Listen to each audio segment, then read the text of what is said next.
कहानी की शुरुआत एक लड़के से होती है जो अपने कमरे में बैठकर टीवी पर कार्टून देख रहा होता है। तभी अचानक टीवी का सिग्नल चला जाता है और स्क्रीन पर एक इमरजेंसी रिपोर्ट आने लगती है। ये खबर उस लड़के की मुस्कुराहट छीन लेती है क्योंकि टीवी में बताया जाता है कि दुनिया भर में एक बहुत ही जहरीला वायरस फैल गया है जिससे इन्फेक्टेड लोग कुछ ही मिनटों के अंदर भयानक ज़ॉम्बी बन जाते हैं। यह वायरस बहुत तेजी से फैलता है और पूरी दुनिया इस वायरस की चपेट में आ चुकी है। टीवी में एंकर चेतावनी देता है कि जो भी यह खबर सुन रहा है वह जल्दी से खुद के लिए कोई सेफ जगह ढूंढ ले। लड़का यह सब देख ही रहा होता है कि तभी अचानक ऊपर के कमरे से एक अजीब तरह की आवाज आती है। वह आवाज सुनकर लड़के के गले में सांसें अटक जाती हैं। लड़का धीरे धीरे डरे हुए कदमों से सीढ़ियां चढ़कर ऊपर जाता है और कमरे में झांकता है। तभी उसकी बड़ी बहन एकदम से सामने आकर उसे डरा देती है। यह उसका मजाक था। राहत की सांस लेकर वे दोनों अपनी माँ के कमरे की तरफ जाते हैं। वहाँ जाकर वे देखते हैं कि उनकी माँ बहुत परेशान है और वह वीडियो कॉल पर अपने पति को इस भयानक सिचुएशन के बारे में बता रही है। उनका पिता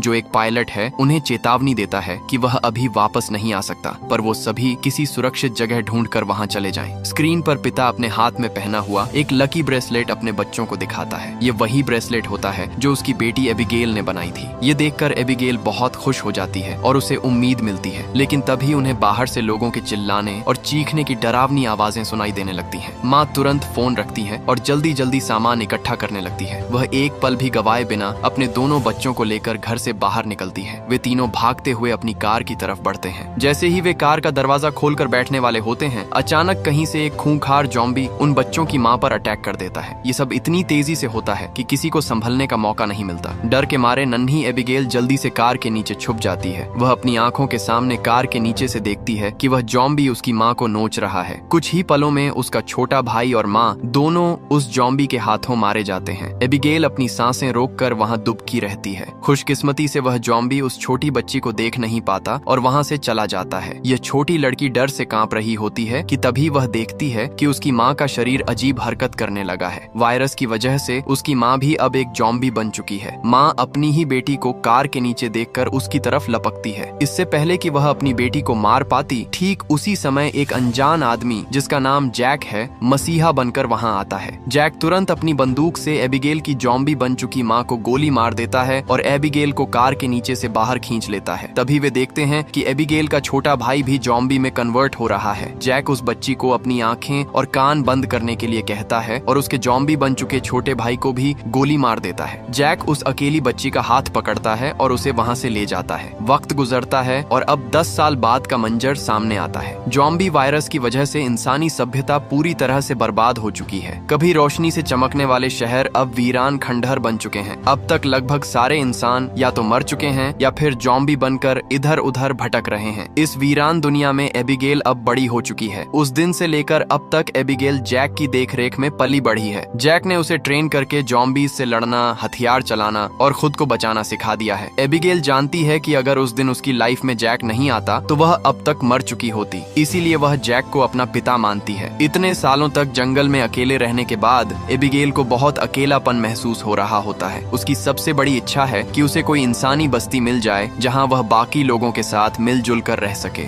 लेकिन जैक को लोगों के बीच रहना बिल्कुल भी पसंद नहीं है। उसे लगता है कि इंसान ज़ॉम्बीज से ज्यादा खतरनाक हो सकते हैं। रात का समय है और वे दोनों जंगल में कैंप लगाकर सो रहे हैं। तभी अचानक किसी सूखी टहनी के टूटने की आवाज से जैक की आंख खुल जाती है। वह धीरे से अपनी बंदूक उठाता है और कैंप से बाहर निकलकर देखता है। अंधेरे में एक ज़ॉम्बी तेजी से जैक पर हमला कर देता है, लेकिन जैक फुर्ती से पीछे हटता है और लगातार गोलियां चलाकर उसे मार गिराता है। गोलियों की आवाज सुनकर एबिगेल भी वहां पहुंच जाती है। इन दोनों को पिछले 10 सालों से जंगल में ज़ॉम्बीज का शिकार करते हुए इतना एक्सपीरियंस तो हो गया था कि ज़ॉम्बीज अक्सर झुंड बनाकर रहते हैं। वे समझ जाते हैं कि अगर एक यहाँ है तो आसपास और भी जरूर होंगे। खतरा भांपते हुए वे जल्दी यहाँ से निकलने की तैयारी करने लगते हैं और सुबह होते ही अपने घोड़ों पर बैठकर वहाँ से निकल जाते हैं। वे जंगल के रास्ते से आगे बढ़ ही रहे होते हैं कि तभी रास्ते में उनके घोड़े हिनहिनाने लगते हैं और आगे बढ़ने से कतराते हैं। जैक समझ जाता है कि खतरा नजदीक है। वे दोनों चारों तरफ नजर दौड़ाते हैं तो दूर एक जीप ज़ॉम्बीज से घिरी हुई दिखाई देती है। वहाँ एक नॉर्मल इंसान अकेला ही खुद को कई सारे ज़ॉम्बीज से बचाने की कोशिश कर रहा है। दुनिया में अब वैसे भी इंसान बहुत कम बचे थे, इसीलिए अब इन दोनों को हर हाल में उस आदमी को बचाना था। साथ ही जैक एबिगेल के निशाने का टेस्ट भी लेना चाहता था, इसीलिए वह एबिगेल से कहता है कि तुम इस आदमी को बचाओगी। जैक देखना चाहता है कि वह पूरी तरह से ट्रेन हो चुकी है या नहीं। जैक उसे निर्देश देता है कि सुकून से टारगेट को निशाने पर लो और फिर उसे शूट कर दो। एबिगेल बंदूक उठाती है लेकिन जल्दबाजी में गोली चला देती है। निशाना चूक जाता है और वह गोली जॉम्बी को लगने के साथ साथ उस सर्वाइवर को भी लग जाती है। यह देखकर जैक एबिगेल पर काफी गुस्सा करता है। इसके बाद वे दोनों भागकर उस इंसान के पास जाते हैं। वे देखते हैं कि गोली लगने और जॉम्बीज के हमले की वजह से यह आदमी अब बच नहीं सकता। इसलिए जैक उसे तड़पता छोड़ने के बजाय खुद ही मार देता है ताकि अगर उसे जॉम्बी ने काटा हो तो वह दोबारा जिंदा न हो जाए और उनके लिए खतरा न बने। उसके बाद वे दोनों उस मरे हुए आदमी की कार और सामान की तलाशी लेने लगते हैं। जैक उस मरे हुए आदमी के जूते ले लेता है क्योंकि उसके खुद के जूते फट चुके थे। जैसे ही वह उन जूतों को पहनता है तभी वहाँ मरे हुए आदमी के और साथी भी हथियारों के साथ आ जाते हैं। बहुत सारे हथियारबंद लोग उन्हें चारों तरफ से घेर लेते हैं। उनमें से एक बंदा जब अपने मरे हुए साथी के जूतों को जैक के पैरों में देखता है तो उन्हें शक होने लगता है कि इन दोनों ने सामान लूटने के लिए उनके साथी को मारा है। माहौल तनावपूर्ण हो जाता है और वे लोग जैक और एबिगेल पर बंदूकें तान देते हैं। जब ये लोग जैसे ही इन दोनों को मारने लगते हैं तभी उस ग्रुप की एक गाड़ी से एक प्रेग्नेंट लेडी जिसका नाम मेगन है नीचे उतरती है। वह अपने साथियों से इन दोनों को छोड़ने के लिए कहती है क्योंकि उसे लगता है कि वे बुरे लोग नहीं हैं। तभी जैक फुर्ती से एक लड़की से बंदूक छीन लेता है और समझाने की कोशिश करता है कि उन्होंने उनके आदमी को जानबूझकर नहीं मारा, वो तो जॉम्बी से उसको बचाना चाहते थे। जैक बताता है उन्हें तुरंत यहाँ से निकल जाना चाहिए क्योंकि ये समझदार जॉम्बी है, इसके साथी भी यहाँ आते होंगे। लेकिन तभी जैक का काला घोड़ा फिर से जोर जोर से हिनहिनाने लगता है जो एक वार्निंग थी। अगले ही पल दूर जंगल से तेज आवाजें आने लगती हैं। हजारों की तादाद में जॉम्बीज का एक विशाल झुंड उनकी तरफ दौड़ता हुआ आ रहा था। जॉम्बी इतनी तेजी से टूट पड़ते हैं कि किसी को भी भागने का मौका नहीं मिलता। मजबूरी में लोग वहीं खड़े होकर हथियारों से मुकाबला शुरू कर देते हैं। सभी के पास हथियार होते हैं लेकिन जॉम्बी की संख्या इतनी ज्यादा होती है कि हालात उनके नियंत्रण से बाहर हो जाते हैं। धीरे धीरे ग्रुप के कई लोग एक के बाद एक जॉम्बी के काटने का शिकार हो जाते हैं। जो लोग बचते हैं उनके पास छुपने के लिए कोई सुरक्षित जगह नहीं होती और कुछ ही देर में उनकी संख्या बहुत कम रह जाती है। इसी बीच एक ताकतवर आदमी भी दुर्भाग्य से जॉम्बी के काटने से संक्रमित हो जाता है। हालात समझकर वह खुद को गोली मारना चाहता है लेकिन उसकी बंदूक में गोलियां खत्म हो चुकी होती हैं। तब सभी को एहसास हो जाता है कि वे जॉम्बी के सामने टिक नहीं पाएंगे। अब उन्हें पता चल चुका था कि वह उनसे लड़ नहीं पाएंगे। इसलिए एबिगेल प्रेग्नेंट लेडी को लेकर गाड़ी में बैठाती है। गाड़ी में प्रेग्नेंट लेडी का हस्बैंड भी बैठा होता है और जैक गाड़ी स्टार्ट करके जल्दी वहाँ से निकल जाते हैं। पूरे ग्रुप में अब ये सिर्फ 4 लोग ही बचे थे, बाकी सभी जॉम्बीज के शिकार हो चुके थे। एक काले चेहरे वाला जॉम्बी अपने साथियों को मरा हुआ देखकर बहुत ज्यादा गुस्सा हो जाता है। उधर ये चारों जॉम्बीज से जान छुड़ाकर गाड़ी में सफर कर रहे होते हैं। रास्ते में जैक पीछे बैठी लेडी से पूछता है कि तुम हो कौन और यहाँ क्या कर रहे थे। पूछने पर पता चलता है कि यह बचे हुए लोग शिपटाउन नाम की जगह पर जाना चाहते थे जहाँ पर सेफ इंसान रहते हैं। वहाँ जरूरत की तमाम फैसिलिटीज हैं और हम सब वहाँ जाकर एक नॉर्मल जिंदगी गुजारना चाहते थे। ये सुनकर एबिगेल बहुत खुश होती है क्योंकि यही तो वो जगह है जहाँ वह हमेशा से जाना चाहती थी। जिस पर जैक ने कहा कि यहाँ पर कोई भी ऐसी कॉलोनी वगैरह नहीं है। मैं पिछले 10 सालों से यहाँ वहाँ भटक रहा हूँ, मुझे तो कोई ऐसी कॉलोनी नहीं दिखाई दी। तभी अचानक बीच रास्ते में उनकी गाड़ी खराब हो जाती है। इस दौरान प्रेग्नेंट लेडी का हस्बैंड बाहर निकलता है जिसका नाम डेविड है। वह उनसे कहता है कि मैं एक मैकेनिक हूँ और मैं इसे ठीक कर सकता हूँ, लेकिन औजार न होने की वजह से गाड़ी ठीक नहीं हो पाती। इसीलिए ये लोग गाड़ी को यहीं पर छोड़कर पैदल सफर करने लगते हैं। कई किलोमीटर सफर करने के बाद वे लोग एक वीरान सोसाइटी में पहुंच जाते हैं। यहाँ ऊंची इमारतें अभी भी खड़ी हैं, लेकिन हर तरफ मौत की शांति छाई हुई है। ये लोग सबसे पहले इस जगह की अच्छी तरह से जांच भी करते हैं। जब उन्हें कोई खतरा महसूस नहीं होता तो यह लोग रात यहाँ गुजारने का फैसला करते हैं। रात को वह लोग आग जलाकर खाना पकाते हैं। एबिगेल शिपटाउन नाम के उस जगह पर जाने के लिए बहुत बेताब थी। वह उस प्रेग्नेंट औरत से उस जगह के बारे में बातचीत करने लगती है। प्रेग्नेंट औरत उसे बताती है कि हमारा पहले से उस शिपटाउन में रहने वाले लोगों के साथ रेडियो पर कांटेक्ट हो चुका है। वह एक बहुत ही खूबसूरत जगह है जहां हम आजादी से रह सकते हैं। यह बातें सुनकर एबिगेल की आंखों में चमक उठी। दूसरी तरफ जैक बाहर चारों ओर जाल बिछा देता है ताकि अगर वह लोग सो भी जाएं तो खतरा करीब होने पर फौरन पता चले। जैक अंदर आकर एक मैप निकालता है और सबको समझाता है कि वह मैगन और डेविड को कुछ दूर तक पहुंचाएगा और उसके बाद दोनों अलग अलग रास्ते पर चले जाएंगे। लेकिन एबिगेल जैक के इस फैसले से खुश नहीं थी। वह जैक के पास जाकर उससे बहस करती है कि डेविड अपनी प्रेग्नेंट वाइफ को उस जगह तक सेफ नहीं पहुंचा पाएगा, इसलिए हमें उनके साथ चलना चाहिए। जैक कहता है हमें समझदारी से काम लेना चाहिए। देखो जहाँ लोग ज्यादा होते हैं वहाँ पर खतरा भी ज्यादा होता है। लेकिन एबिगेल जैक के इस फैसले से नाराज होकर चली जाती है। हालांकि दोनों को यह नहीं पता होता कि वह काले चेहरे वाला जॉम्बी उनकी गाड़ी को सूंघते हुए वहाँ तक पहुँच चुका है। अगली सुबह एबिगेल छत पर बैठकर अपने बचपन की फोटो देख रही होती है कि अचानक नीचे पेड़ों से सरसराहट की आवाज आती है। वह समझ जाती है कि जॉम्बी अंदर आ गए हैं और सबको वार्निंग देने के लिए नीचे दौड़ कर जाती है कि तभी रास्ते में एक जॉम्बी भी उसके पीछे लग जाता है। एबिगेल अपनी जान बचाने के लिए सीढ़ियों पर चढ़ने की कोशिश करती है और पूरी ताकत लगाकर उस पीछा कर रहे जॉम्बी को एक जोरदार धक्का देती है। वो जॉम्बी तो लुढ़क कर नीचे गिर जाता है, लेकिन इस हाथापाई में एबिगेल का बैलेंस बिगड़ जाता है और वो भी गिरने ही वाली होती है कि तभी ऐन मौके पर जैक वहां पहुंचता है और उसका हाथ थामकर उसे ऊपर खींच लेता है। वहीं बाहर वो काले चेहरे वाला जॉम्बी अपने बाकी साथियों को लेकर उसी जगह पहुंच चुका है, क्योंकि वो अपने मरे हुए साथी की गंध पहचानते हुए वहां तक आए थे। लेकिन जैक ने जो जाल बिछाया था वो काम कर जाता है। जैसे ही जॉम्बीज का झुंड अंदर घुसने की कोशिश करता है, एक जोरदार धमाका होता है और कई जॉम्बीज उड़कर चिथड़े उड़ जाते हैं। जैक उस धमाके की आवाज सुनकर समझ जाता है कि अब वहां रुकना मौत को दावत देना है, क्योंकि वो झुंड अब बिल्कुल करीब है। खुशकिस्मती से ये लोग उस धमाके के वक्त ही वहां से निकल चुके होते हैं। रास्ते में एबिगेल को अचानक एक आइडिया आता है। वो जैक को बताती है कि पास ही एक पुराना हवाई अड्डा है जहाँ उसके पिता काम किया करते थे। उसे लगता है कि शायद वहाँ कोई प्लेन बचा हो जिससे वो लोग उड़कर सीधे शिपटाउन पहुंच सकते हैं। जैक को यह प्लान बहुत रिस्की लगता है।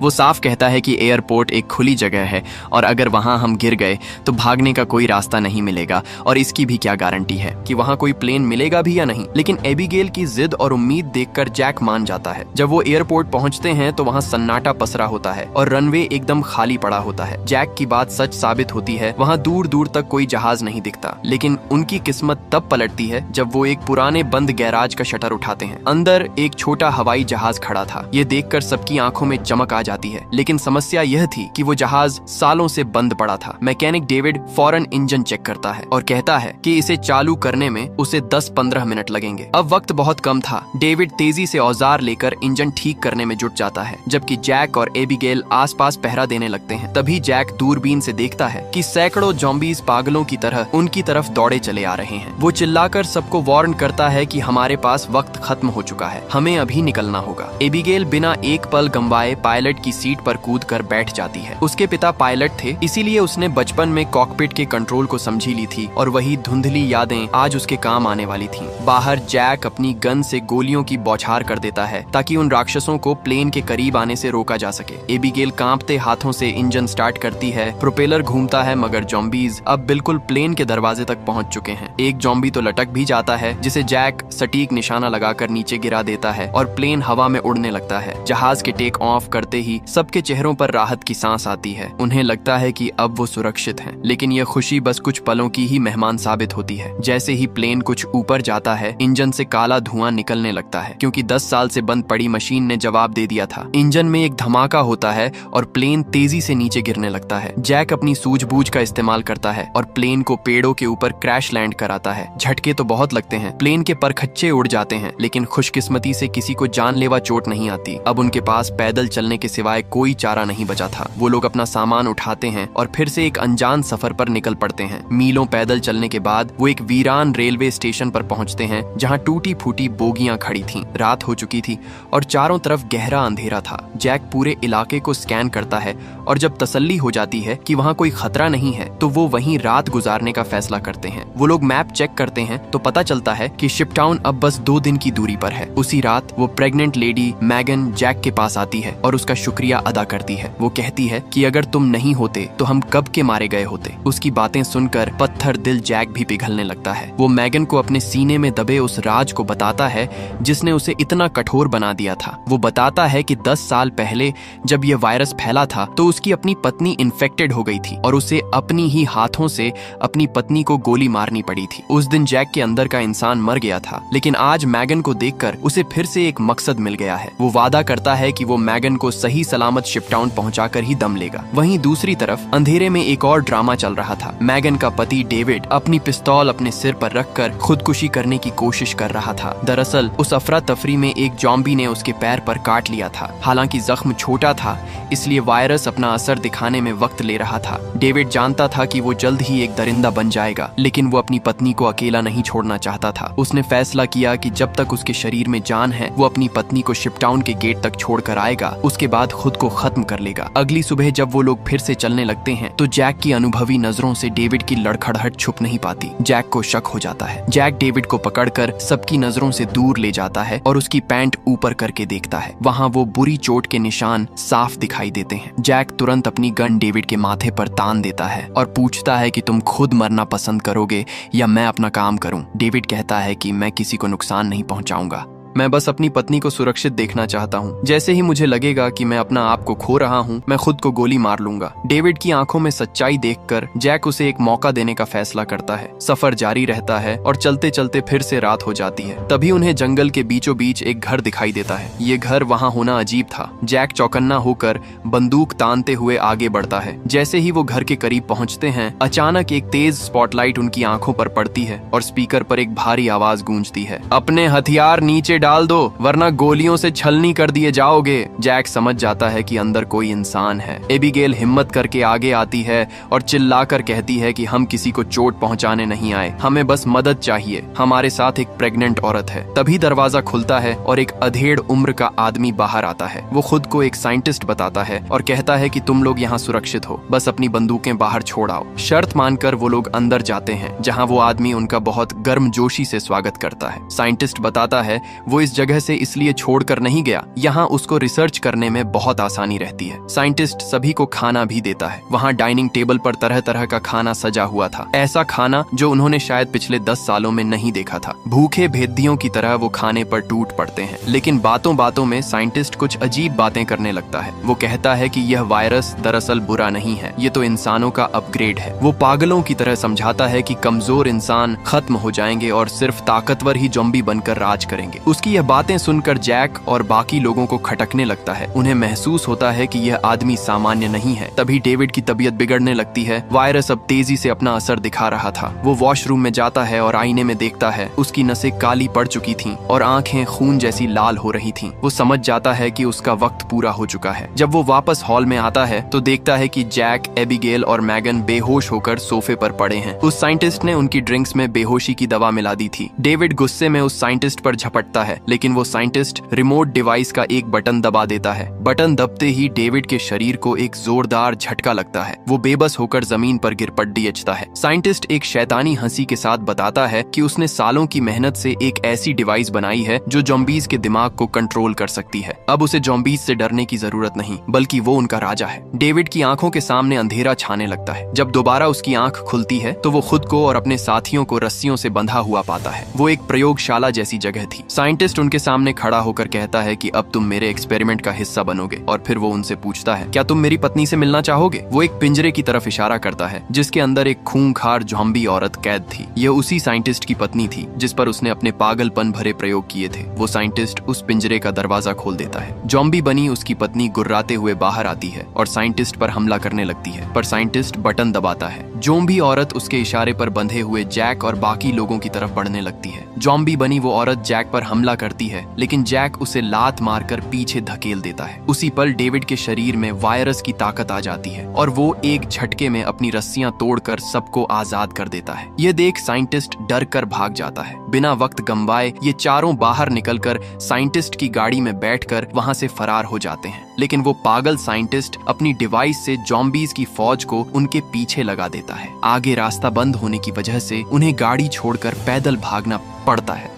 डेविड जानता था कि अब उसका अंत करीब है, इसलिए वो अपनी पत्नी को कसम देकर उन्हें आगे भेजता है और खुद अकेला ही ज़ॉम्बीज से भिड़ जाता है। वो बड़ी बहादुरी से लड़ता है, लेकिन अंत में मारा जाता है। इधर इनको भागने का मौका मिल जाता है और जैक और एबिगेल मैगन को गोद में उठाकर भागते हुए इंसानी बस्ती यानी शिप टाउन के किनारे पहुंच जाते हैं। टावर पर बैठे गार्ड्स गोलियों से ज़ॉम्बीज पर हमला करके उन्हें बचा लेते हैं। उनके लिए एक कश्ती आती है और वो कश्ती में बैठकर सुरक्षित अंदर पहुंच जाते हैं। काला मुखिया ज़ॉम्बी बाकी ज़ॉम्बियों को रोक देता है क्योंकि वो पानी पार नहीं कर सकते थे। अगली सुबह जब उनकी आंख खुलती है तो वो देखते हैं कि यह जगह कई बड़े जहाजों को जोड़कर बनाई गई है। जैक को यह भीड़ भाड़ पसंद नहीं आती। वो एबिगेल से कहता है कि हमें तुरंत यहाँ से निकलना चाहिए, लेकिन एबिगेल साफ मना कर देती है। उसे इतने सालों बाद लोगों के बीच रहकर जो खुशी मिल रही थी वो उसे छोड़ना नहीं चाहती। इसी बात पर बाप बेटी जैसे इन दोनों के बीच जबरदस्त झगड़ा हो जाता है, क्योंकि जैक को खतरा दिख रहा था मगर एबिगेल को जिंदगी। दूसरी तरफ मैगन एक बच्ची को जन्म देती है है, लेकिन ज्यादा खून बहने से डॉक्टर कहता है वो जल्दी मर जाएगी। वो अपनी बच्ची जैक को सौंप जाती है। कुछ दिन बाद एबिगेल देखती है कि जिस लड़के को वो पसंद करती है वो एक खुफिया केबिन में जा रहा है। वहाँ जाकर पता चलता है कि पूरे शहर के नीचे बम लगे हैं ताकि मुसीबत के वक्त शहर उड़ाया जा सके। लेकिन मुसीबत उसी वक्त आ धमकती है क्योंकि वो साइंटिस्ट जॉम्बी किंग को कंट्रोल करते हुए वहाँ हमला कर देता है। पानी के रास्ते ढेरों जॉम्बीज शहर पर चढ़ आते हैं और लोगों को खाने लगते हैं। जैक तुरंत एबिगेल को बचाने के लिए जॉम्बी को मारते हुए एबिगेल को ढूंढने लगता है। अंत में वो एबिगेल तक पहुंच जाता है। जब साइंटिस्ट एबिगेल पर हमला करता है तो जैक साइंटिस्ट से भिड़ जाता है और मौका मिलते ही उसके हाथ में लगी कंट्रोल डिवाइस तोड़ देता है। पावर खत्म होते ही जॉम्बीज उसी साइंटिस्ट को नोच खाते हैं। अफरा तफरी में सब सुरंग के रास्ते भागते हैं। दूसरी तरफ खड़ा वो लड़का एबिगेल और जैक के आने का इंतजार करता है ताकि वो जल्दी से शहर को उड़ा सके। जब एबिगेल जैक के पीछे भाग रही होती है तो मुखिया जोम्बी एबिगेल को पकड़ लेता है, पर जैक तुरंत मुखिया जोम्बी पर हमला करता है। पर एबिगेल की नजर उसके हाथ के ब्रेसलेट पर पड़ती है। यही ब्रेसलेट बचपन में उसने खुद बनाकर अपने पिता को दिया था। उसे पता लग जाता है ये जोम्बी उसके पिता हैं, पर जैक जल्दी से एबिगेल को खींचकर वहां से ले जाता है। वो लड़का रिमोट दबाकर पूरे शिपटाउन को धमाके से उड़ा देता है, लेकिन राख के ढेर से वो जॉम्बी किंग फिर खड़ा होता है और वहां आ जाता है। जैक तुरंत बिना डरे उसके साथ फाइट करने लग जाता है, पर जैक कमजोर पड़ने लगता है। जैक को मौत के मुंह में देखकर एबिगेल फौरन जमीन से एक बंदूक उठा लेती है। वो जानती थी कि सामने खड़ा वो जॉम्बी उसका अपना पिता है, लेकिन वो यह भी देख रही थी कि वो जॉम्बी उस शख्स को मार रहा है जिसने उसे 10 साल तक एक पिता की तरह पाला है। इसलिए वो एक पल भी नहीं सोचती और अपने अतीत को भुलाकर सीधे उस जॉम्बी मुखिया को गोली उतार देती है और ये कहानी यहीं पर खत्म होती है।